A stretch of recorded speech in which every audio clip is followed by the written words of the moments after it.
de volta com o Educador Entrevista. Vamos falar um pouquinho de COP30 aqui na companhia da Natália. Gratidão pela participação conosco. Boa tarde. Boa tarde, Luciano. Boa tarde a todos.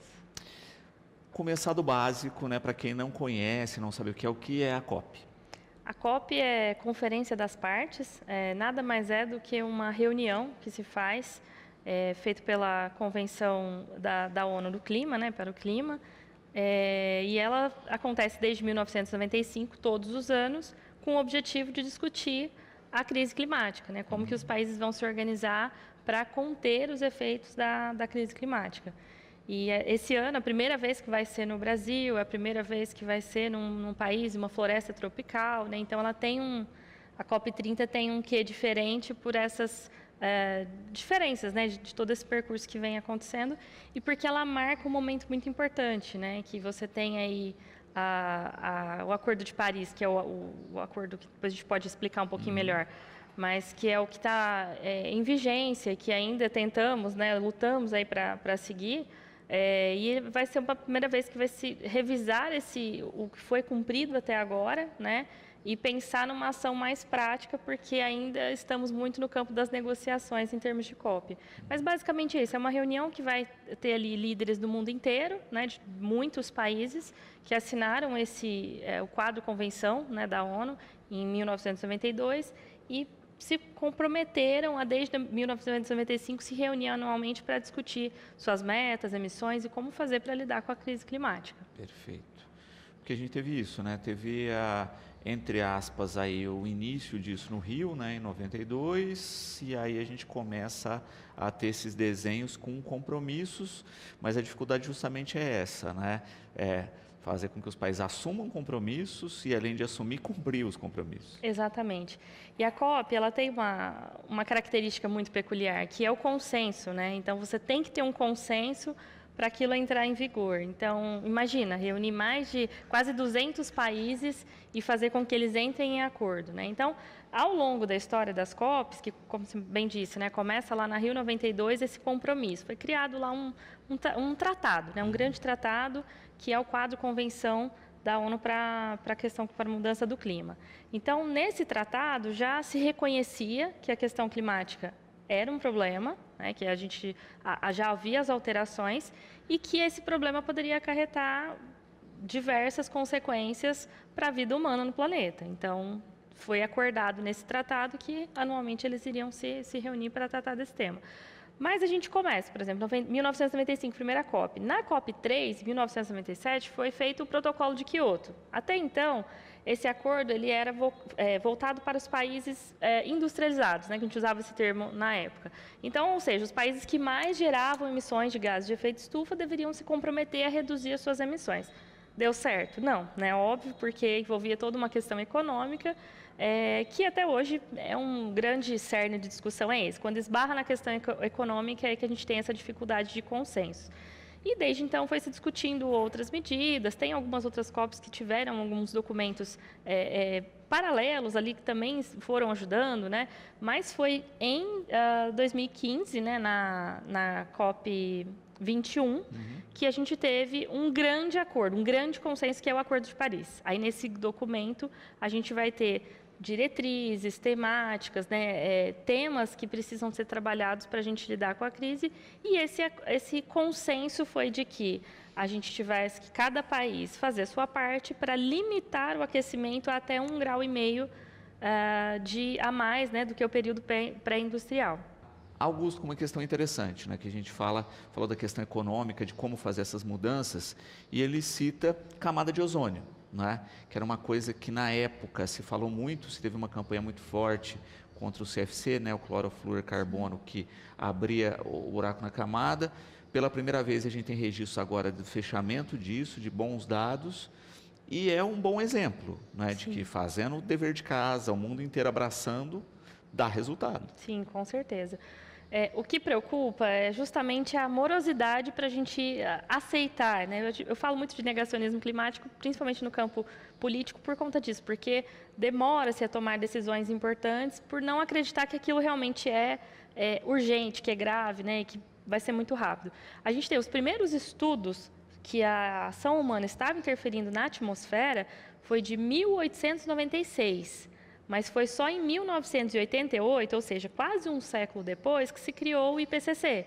Né? Para quem não sabe, é o painel intergovernamental da mudança do clima, que reúne biólogos, climatologistas, economistas, é bem transversal mesmo, né? A equipe do mundo inteiro, para fazer medições, projeções, né, modelos matemáticos para calcular quanto vai aumentar a temperatura, se a gente fizer alguma coisa, se não fizer. Então, esses vários cenários que a gente tem hoje muito bem delineados, né, são modelos matemáticos que foram feitos por equipes do mundo inteiro de cientistas. Então, em 1988 que começou o IPCC. Em 92, alguns anos depois, na Rio 92, que se começou a falar sobre isso. Em 95, que a gente tem a primeira COP. De 95 até 2015, que foi o primeiro acordo que conseguiu ser gerado, né, olha como que a governança ela é tardia, ela é morosa, né? Então, e hoje ainda a gente está discutindo, né? Falando especificamente a questão do financiamento, é o que mais se tem discutido nas COPs, né? Quem vai pagar essa conta? Porque no final aqueles que estão emitindo mais não querem pagar, os que emitem menos não têm condições de arcar principalmente quando a gente entra nessa era dos eventos extremos, né? Então, a morosidade que eu acho que é o que faz com que isso seja muito complexo de se resolver, né? Diferente da camada de ozônio, que era praticamente um item, né? A questão climática, a gente vai ter inúmeras fontes de emissões e acho que por isso que ela fica tão complexa. Mas a camada de ozônio é um exemplo, assim, claro, de que fazendo o dever de casa, de fazendo essa governança interligada, né, entre os países, esse acordo de forma global, a gente consegue alcançar bons resultados, né? E é interessante também isso, né? Quando a gente pensa do conjunto, ninguém quer pagar a conta. Só que a conta de não fazer nada está ficando cada vez mais alta. Cada vez mais desastres, cada vez mais calamidades. O valor de seguros de algumas regiões no mundo está tão alta que não compensa mais fazer. Né? Então, Califórnia, por exemplo, com a questão dos incêndios quase rotineiros. Não é? Então, a gente acaba vendo exatamente isso. Né? Olha, cada vez mais tende a piorar, não se tomam medidas e as pessoas agindo como se, olha, vai dar jeito, né? Não tem como, né? Ou você pisa no freio agora, você revê medidas, ou cada vez mais a gente vai ter problemas em retroceder.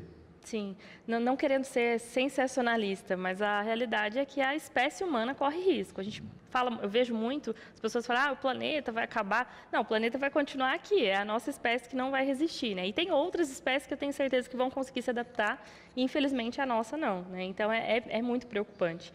E a gente já bateu esse 1,5 grau que era previsto até 2040, a gente já bateu 1,5 grau em 2024, né? Acho que todo mundo percebeu que 2024 foi um ano muito quente, né? A gente bateu um recorde de mais de 100 mil anos, assim, de aumento de temperatura em relação à era pré-industrial. Ainda não pode se dizer que essa é a média, que a gente já alcançou esse 1,5 grau como média, mas a previsão do IPCC é que se em 5 anos, né, contando de 2024 para frente, se em 5 anos a gente não conseguir reverter e reduzir drasticamente as emissões, ele já vai ser esse 1,5 grau permanente, que é a temperatura aceitável. Não que não vá ter problemas, mas é a temperatura aceitável. Chegando a 2 graus, a gente já vai ter muito mais problema. E uma coisa que é preocupante é que a gente não tem visto isso no planejamento público, né? A gente teve a retomada das ações do Ministério do Meio Ambiente, com a Marina Silva à frente, a gente teve avanços, né? O Plano Clima está aí sendo discutido, mas quando a gente chega na implementação no âmbito local, nos territórios, eu vejo que ainda tem muita defasagem. Por exemplo, a gente tem 3 pontos que são importantes, que é mitigação, adaptação e perdas e danos, que precisa ter orçamento. Orçamento para mitigação é para a gente, de fato, reduzir as emissões. Então, transição energética, todo tipo de mudança, né, estrutural que você precisa fazer com imediata ação para reduzir as emissões. Depois você tem a adaptação, que a adaptação vai envolver resiliência climática, que é a capacidade da gente não conter um evento extremo, mas lidar com ele de uma forma menos danosa. E a gente tem que ter orçamento para perdas e danos, que quando a catástrofe acontece, ela faz ela destrói ali várias estruturas que a gente precisa depois recuperar. Então, esses 3 orçamentos, eles têm que ter prioridades, né? Assim, eles têm que ser discutidos no âmbito municipal, porque se acontecer uma catástrofe, de onde a gente tira dinheiro para recuperar? Né? E como que a gente faz para que no próximo ano a gente não sofra tanto com algo que já está previsto para a nossa região? E como a gente faz para contribuir, né? Que é a mitigação. Como que no nosso território a gente consegue reduzir as emissões? Então, isso tem que estar no radar de todo o planejamento de gestão pública. Claro que para cada cidadão também a gente vai ter esse papel, né, no nosso cotidiano, de pensar a transição energética e tudo mais. Mas, para além disso, a política pública ela é essencial. Né? Por isso que eu falo tanto do que a governança climática é o que é mais moroso, o que faz com que os efeitos sejam mais prolongados. Né? Junto com a COP, aí a gente começa a receber muitas informações, notícias, e uma delas é justamente isso, né? A gente tinha alguns fatores limite que a gente já está ultrapassando, não é? Que é o que é isso, né? Olha, a gente está consumindo mais do que o planeta consegue repor uma série de coisas. Sim. Isso também é um grande problema a se discutir. Sim, a questão climática, assim, vejo que as pessoas ainda têm aquela ideia de que é só temperatura, né? Mas é um conjunto de fatores. A gente vai ter lá 5 sistemas climáticos no planeta como um todo. Então, a gente tem a parte, de forma bem... Os nomes são chatos, mas é bem simples. É a parte que tem água, que é a hidrosfera, a parte que tem terra, que é a litosfera, a parte do ar, que é a atmosfera, a criosfera, que é um nome mais diferente, que é a parte das geleiras, né, que também entra como um sistema climático, e a biosfera, que é a parte que tem vida, que aí vai envolver biodiversidade, seres humanos, né, plantas, enfim. Toda a biosfera abarcando todos os seres vivos. Então, esses 5 sistemas, eles são interdependentes, um dialoga com o outro. Mudança climática é isso, é quando a temperatura, o aumento da temperatura interfere nos sistemas naturais que dialogam com um sistema com o outro. Né? Então, essa mudança é onde a gente tem derretimento de geleiras ou aumento das geleiras, como a gente comentou no intervalo. Né? Então, a gente tem mudanças drásticas na temperatura que vão fazer com que esses sistemas sofram. A gente tem crise hídrica, em uns lugares vai chover mais, outros lugares vai ter seca prolongada. A gente tem outros eventos que vão acontecendo, como tufões, furacões, né? Todos decorrentes desse desequilíbrio entre os sistemas. Naturalmente, os sistemas se conversam e eles vão sempre se ajustando. Tem, ao longo das eras, né, mudanças de temperatura? Tem. O que aconteceu foi que a gente agravou com a ação humana num curtíssimo espaço de tempo, comparando com a história do planeta.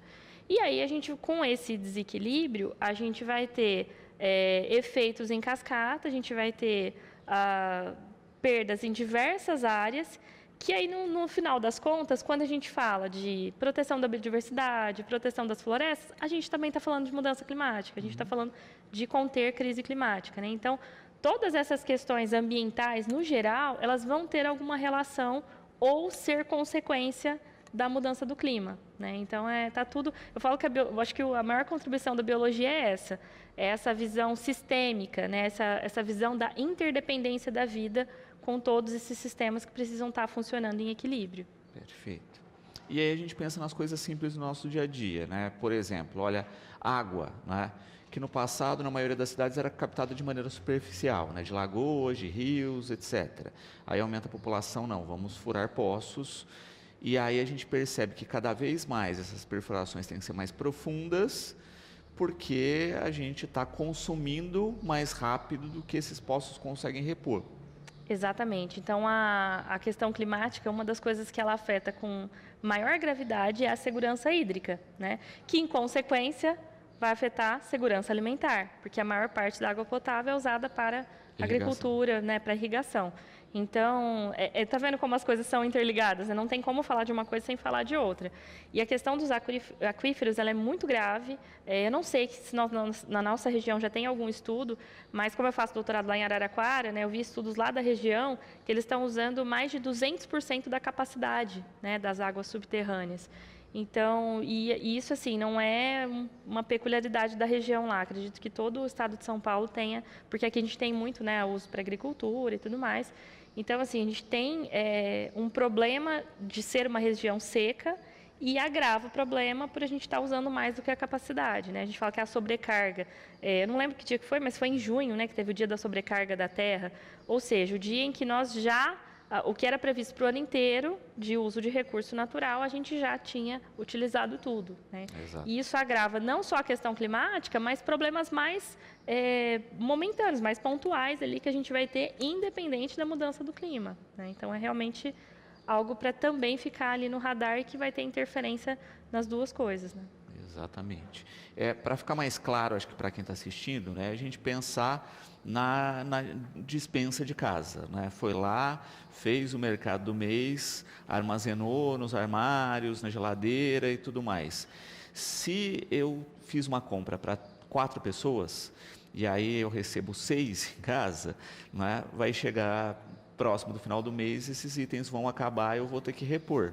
O problema é que o planeta não repõe mais, né? Exatamente. Não tem como ir no mercado fora e buscar para o planeta, né? A gente fala assim, mas os aquíferos ainda têm milhões de litros d'água, etc. Mas se a gente continuar nesse ritmo, né, o que entra de volta com a chuva, que leva muito tempo para penetrar na terra, filtrar, chegar no aquífero, não vai chegar a tempo de repor. Exatamente, uma analogia perfeita, né? E a questão dos aquíferos é que a gente tem também atrapalhado essa infiltração do solo, né?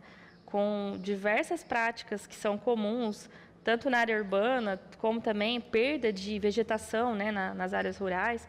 Isso também dificulta que a água infiltre no solo. Então, mesmo quando a gente não tem uma seca prolongada, mesmo quando a gente tem um regime de chuvas mais farto, talvez a gente o solo não dá conta de infiltrar.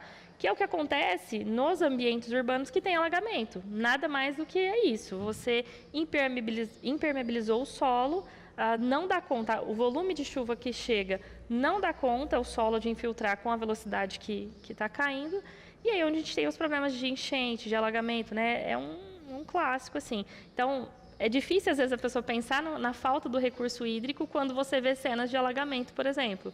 Mas o sistema funcionando, né, o sistema hídrico funcionando, não é tão simples assim. E quando a gente tem essas interferências de construções, de impermeabilização, a gente também atrapalha esse processo de retorno. Sem contar, é claro, na contaminação da água, que é outro problema também, que não basta só reposição da água, né? A gente tem deposição de vários químicos, de vários produtos no solo que vão contaminar essa água que depois retorna para a gente, para o nosso uso, né? Pedro, colocando aqui uma questão interessante, que também teve toda uma discussão a respeito de infraestrutura para receber o evento, as obras que estão na cidade, o valor absurdo cobrado pelas hospedagens, não é?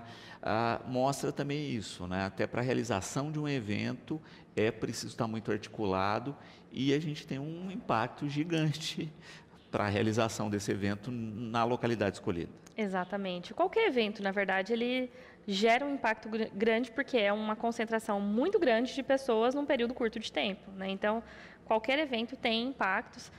Tanto que eu tenho trabalhado lá com o Instituto Chuí na neutralização de carbono do evento, né, que tem deslocamento de pessoas e tal, e tudo isso gera um volume de emissões também de gases de efeito estufa, além de gasto de recursos hídricos, enfim, alimentação e tudo isso.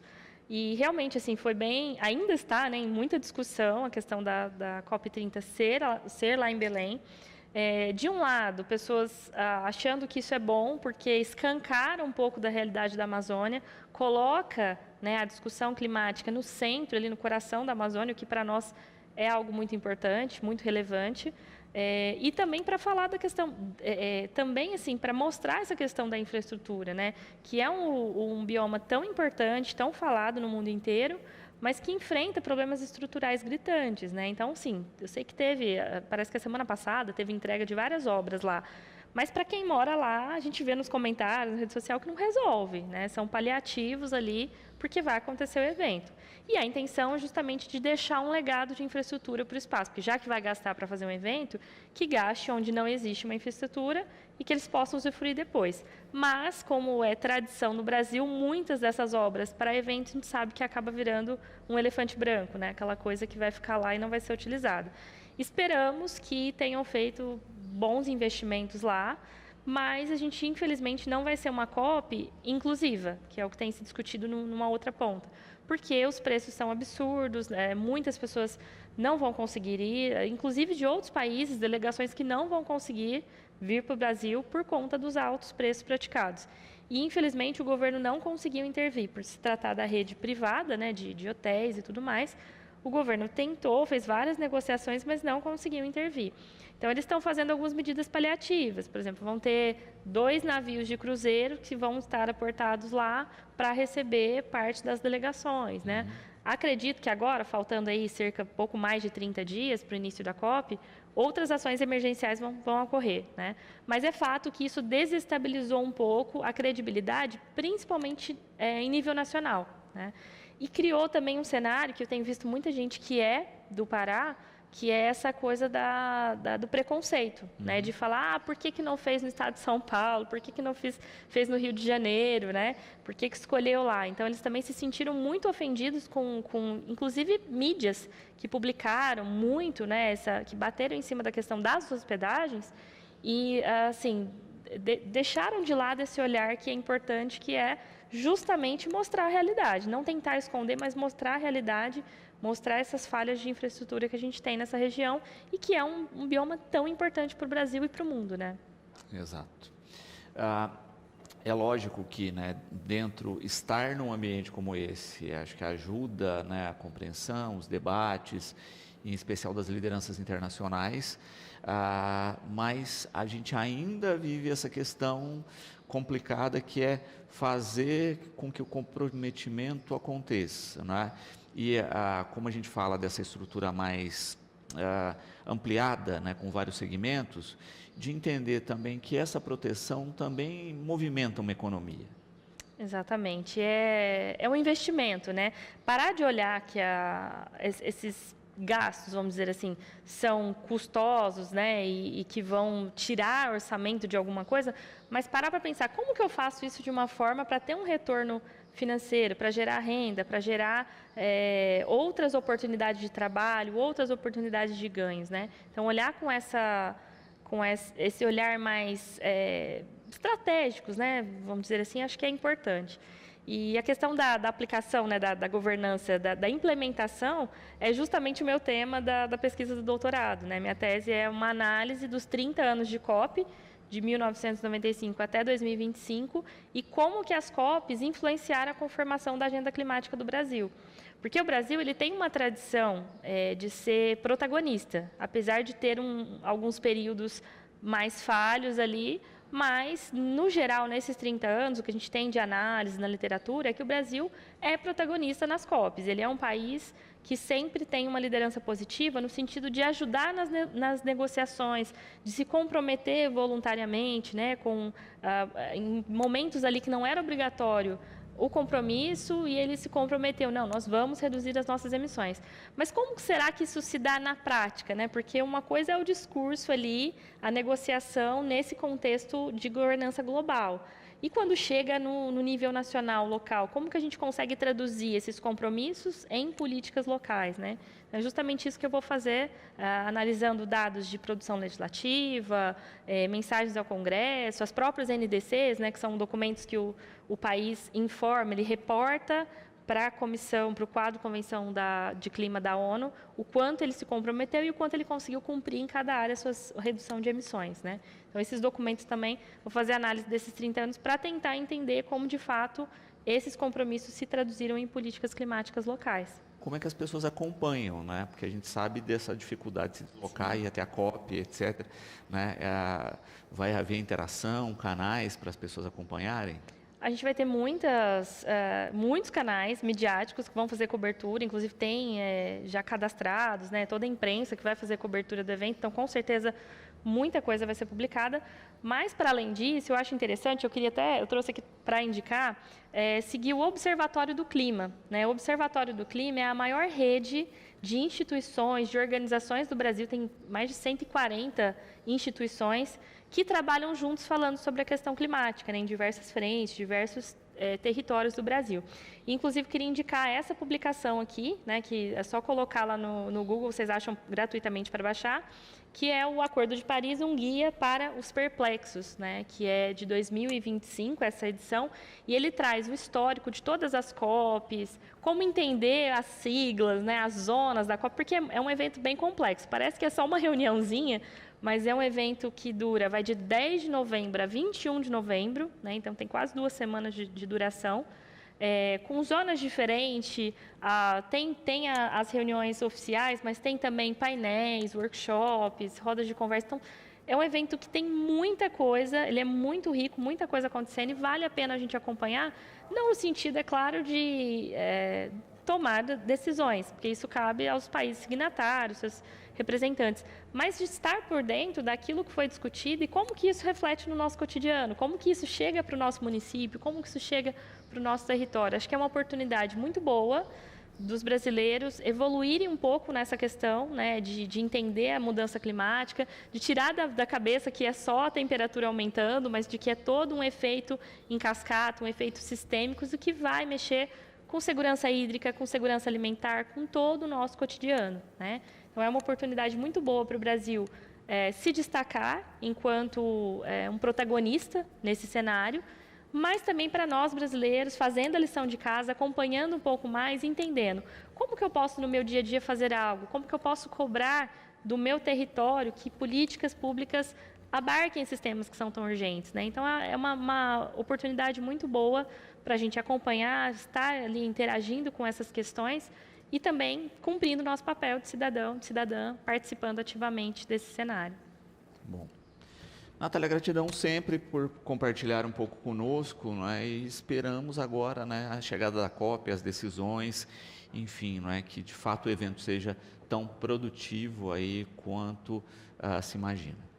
Obrigada, Luciano, obrigada a todos. E se eu conseguir ir para a COP, estou tentando viabilizar isso, volto trazendo os bastidores, né, compartilhando um pouco com todo mundo aí. E se alguém precisar também, não conseguir encontrar o guia, é só me procurar nas redes sociais, lá no Instagram, na.vieira. Vai ser um prazer trocar ideias sobre isso, porque é um assunto que, não só por ser da minha área de pesquisa, é um assunto que eu acho que é muito urgente, que a gente precisa conversar mais sobre ele.